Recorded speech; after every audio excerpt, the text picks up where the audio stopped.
কি গোপন সেল আসলে বাংলাদেশের মানুষের জন্য তৈরি করা হয়েছে। এই মুহূর্তে কিন্তু আমরা সেই কার্যালয়ের ভিতরে যে সেলটি থাকা হয়, যেটাকে আসলে গোপন সেল বা টর্চার সেল বলা হয় কাউন্টার টেররিজমের।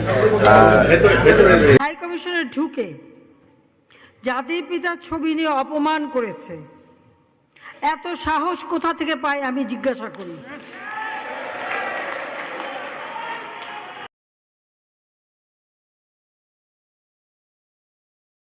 আসসালামু আলাইকুম, বিসমিল্লাহির রহমানির রহিম। এই ভিডিওতে থাকবে দুইটি ভিডিও ফুটেজ।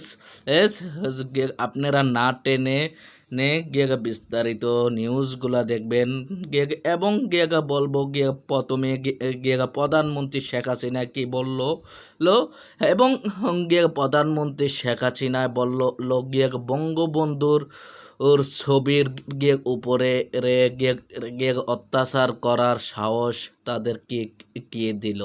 হ্যাঁ, হাসু আপা তোমাকে বলি, তুমি যে ক্ষমতায় থাকাকালীনে আয়নাঘর তৈয়ার করছো, এই আয়নাঘরে হাজারো লোক এনে গুম করে বিভিন্ন মায়ের বুকে খালি করছো, বিভিন্ন বাচ্চার আর বাবার ডাক থেকে তুমি বঞ্চিত করছো। তোমাকে কি করার? আর আর আর তুমি তৈয়ার হয়ে নাও ফাঁসির জন্য। এই মুক্তি রাখে কে? যে নাস্তিক, যে মুনাফিক মুক্তি রাখে। এই দেখুন প্রথমে প্রধানমন্ত্রী শেখ হাসিনা কি বলতেছে সে এবং আয়নাঘরের সব বিস্তারিত তো শত শত মানুষের হার এবং মানুষ কিভাবে থাকতো এই বিস্তারিত তো আপনারা দেখতে পারবেন। আয়নাঘর যারা দেখেন নাই, এই ভয়ঙ্কর আয়নাঘরের রূপ আপনারা দেখতে পারবেন। চলে আসুন আমরা দেখি। হাই কমিশনে ঢুকে জাতির পিতার ছবি নিয়ে অপমান করেছে, এত সাহস কোথা থেকে পায় আমি জিজ্ঞাসা করি।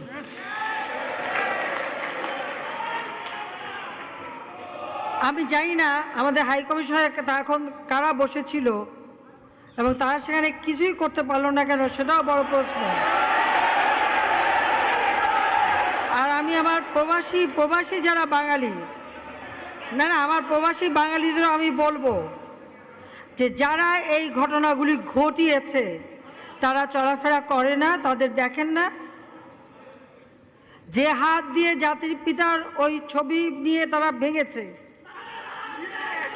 তাদের যা উপযুক্ত করা উচিত সেটা করতে হবে।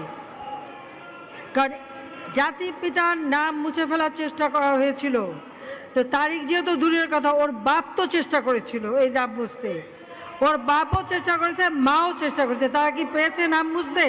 পারে নাই। ইতিহাস কখনো কেউ চাপা দিতে পারে না। আর জাতির পিতা তার 7 মাসে ভাষণে বলে গেছে যে বাঙালিকে কেউ দাবায় রাখতে পারবে না, পারে নাই দাবায় রাখতে। তা আজকে এত বড় দুঃসাহস হয়ে যায়। হ্যাঁ, আমি প্রধানমন্ত্রী এসে আমারটা যা করুক ওটা আমি কিছু মনে করি না, কিন্তু যিনি আমাদের জাতির পিতা, যে আইন আছে, সেখানে হাত দেবে এত সাহস কোত্থেকে পেল? তারেক যে ভুলে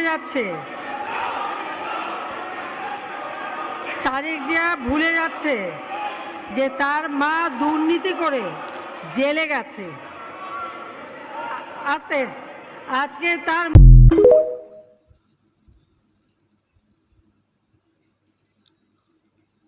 কি গোপন সেল আসলে বাংলাদেশের মানুষের জন্য তৈরি করা হয়েছে। এই মুহূর্তে কিন্তু আমরা সেই কার্যালয়ের ভিতরে যে সেলটি থাকা হয়, যেটাকে আসলে গোপন সেল বা টর্চার সেল বলা হয় কাউন্টার টেররিজমের ভেতরে আসলে আমরা, হ্যাঁ।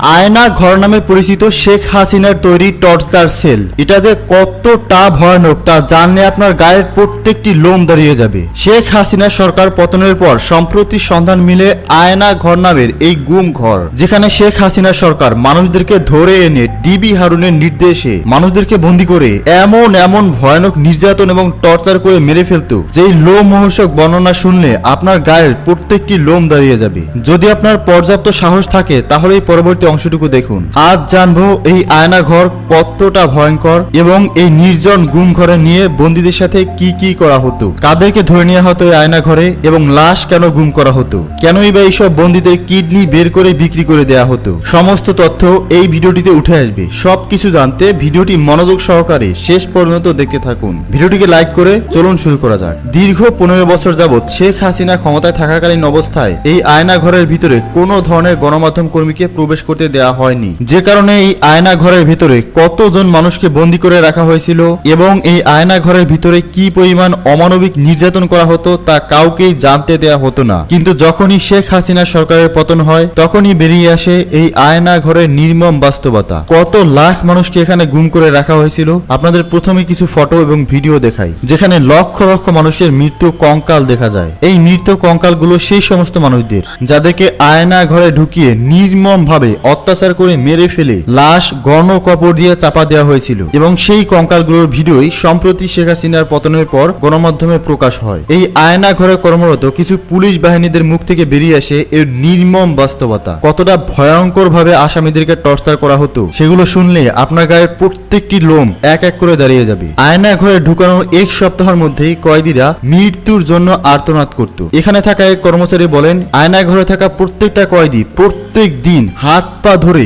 আর্তনাদ করে বলতো, আমাদেরকে এখনই ক্রস ফায়ার করে মেরে ফেলুন, কিন্তু এই আয়না ঘরে আমাদেরকে রেখে শাস্তি দেবেন না। কারণ এখানে কয়েদিদের সাথে এমন এমন টর্চার করা হতো যেগুলো মধ্যযুগের অত্যাচারের থেকেও ভয়ঙ্কর। অত্যন্ত চাপা একটি ছোট্ট রুম, যেটা নোংরা এবং বছরের পর বছরও এই রুম পরিষ্কার পরিচ্ছন্ন করা হতো না। এবং এই রুমের মধ্যে না আছে কোনো ধরনের বিছানা, না রয়েছে কোনো রকম আলো চলাচলের ব্যবস্থা, না আছে কোনো রকম বাতাসের ব্যবস্থা। কয়েদিরা এখানেই খেত, এই ফ্লোরের উপরেই ঘুমাতো এবং জেনে অবাক হবেন কয়েদিদেরকে আলাদা কোনো বাথরুমে যেতে দেওয়া হতো না, সেখানেই বাথরুম করত। যেখানে গরু ছাগল রাখা হয় একইভাবে তাদেরকে এই টর্চার সেলে রাখা হতো। জেনে আরো অবাক হবেন তাদেরকে মাসে মাত্র একবার গোসল করতে দেওয়া হতো। এমনকি যখন কোনো কয়েদি এই নির্মম টর্চার সহ্য করতে না পেরে কান্না করত, আকুতি মিনতি করত, তখন তাদের শাস্তি আরো বাড়িয়ে দেওয়া হতো। তাদেরকে খাবার দেওয়া হতো ঠিকই, কিন্তু পানি দেওয়া হতো না। পানির পিপাসায় কয়েদিরা এক পর্যায়ে প্রস্রাব করে নিজেদের প্রস্রাবই নিজেরা পান করত এবং প্রস্রাব পান করে আবার প্রস্রাব করত এবং সেই প্রস্রাব আবারও পান করত। এভাবে কিছুদিন করার ফলে কিডনি বিকল হয়ে কয়েদিরা মারা যেত এবং সেই মারা যাওয়া কয়েদিদেরকে গণকবর দিয়ে মাটি চাপা দিয়ে লাশ গুম করে ফেলা হয়েছিল। এরপরে কিছু অফিসার ভাবতে থাকে, এইভাবে মেরে ফেললে তো আমাদের কোনো লাভ হবে না। এরপরে কয়েদিদেরকে খাবারের সাথে পানি দেওয়া হতো যাতে করে অল্প সময় তারা মারা না যায় এবং শাস্তির পরিমাণ বাড়ানো যায়। ভিডিওর এই পর্যায়ে আপনার মনে হতে পারে তাদেরকে এত পরিমাণ শাস্তি কেন দেয়া হতো, সেটার উত্তর কিছুক্ষণ পরেই পাবেন। এই আয়না ঘরের ভিতরে খুব বেশি মানুষ রাখার পর্যাপ্ত জায়গা ছিল না, যে কারণে যাদেরকে এখানে ঢুকানো হতো কয়েদির সংখ্যা বেড়ে গেলে পুরনো কয়েদিদেরকে মেরে ফেলা হতো এবং মেরে ফেলা হতো এমন নির্মম অত্যাচারের মাধ্যমে যেই বর্ণনা শুনলে আপনার চোখ দিয়ে পানি চলে আসবে। তাদেরকে আলাদা কক্ষে নিয়ে জীবিত অবস্থায় পোস্টমর্টম করা হতো। তাদের শরীরের কিডনি, লিভার, ফুসফুস এবং গুরুত্বপূর্ণ অঙ্গ প্রত্যঙ্গ জীবিত অবস্থায় শরীর থেকে বের করে নেওয়া হতো এবং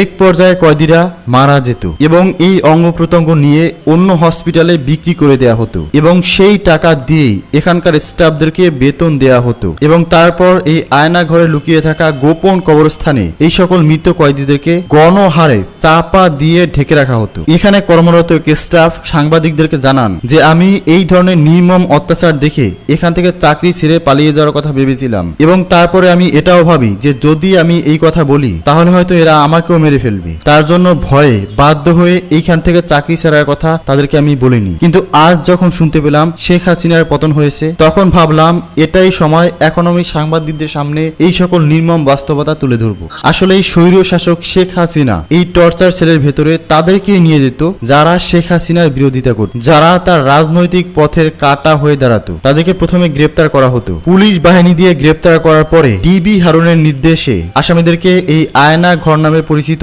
টর্চার সেলে নিয়ে দেওয়া হতো। তারপর এই ভয়ঙ্কর নির্মম অত্যাচার করে এক পর্যায়ে মেরে ফেলে দেহের অঙ্গ প্রত্যঙ্গ বের করে বিক্রি করে দেওয়া হতো এবং সেই বিক্রিত টাকা দিয়ে এখানকার সমস্ত স্টাফদেরকে বেতন দেওয়া হতো এবং লাশগুলো গণকবর দেওয়া হতো এবং সেই লাশগুলোর কঙ্কাল আপনারা এখন দেখতে পাচ্ছেন। তো এই স্বৈরশাসক শেখ হাসিনা সম্পর্কে আপনার কি মন্তব্য, ডিবি হারুন সম্পর্কে আপনার কি মন্তব্য, কমেন্টসে লিখে জানাবেন এবং ভিডিওটিকে লাইক করে বেশি বেশি শেয়ার করে অন্যদেরকে দেখার সুযোগ করে দিন, এটা আপনার দায়িত্ব। ভালো থাকবেন সবাই, ধন্যবাদ। আসসালামু আলাইকুম। আমার প্রিয় ভাই বোনেরা, যে যেখান থেকে ভিডিওটা আপনারা দেখছেন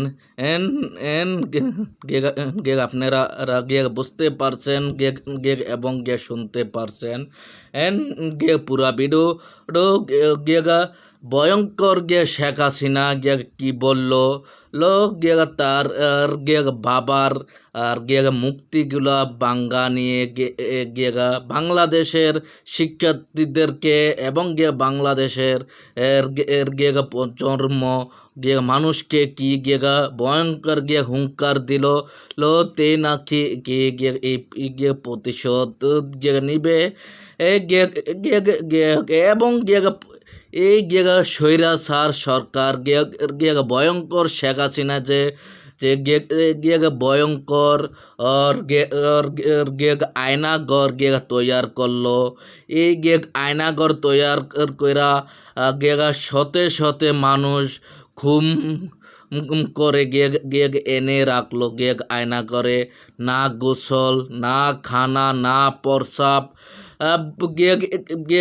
এরকমও মানুষের সাথে করছে, নিজের প্রস্রাব নিজে পান করছে, নিজের প্রস্রাব করে নিজে পান করছে।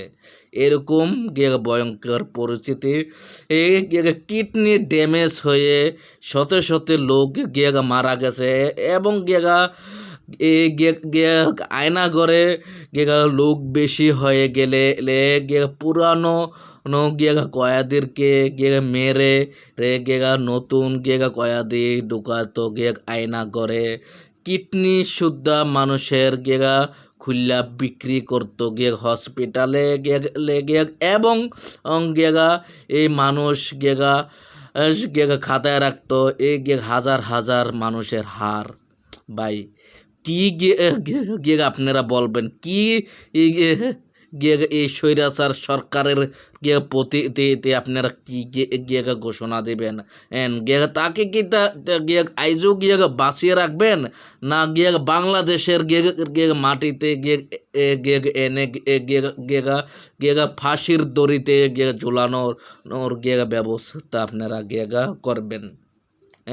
বিস্তারিত আপনার উপরে আমি ছেড়ে দিলাম। এবারের মতোই বিদায় নিচ্ছি। আসসালামু আলাইকুম।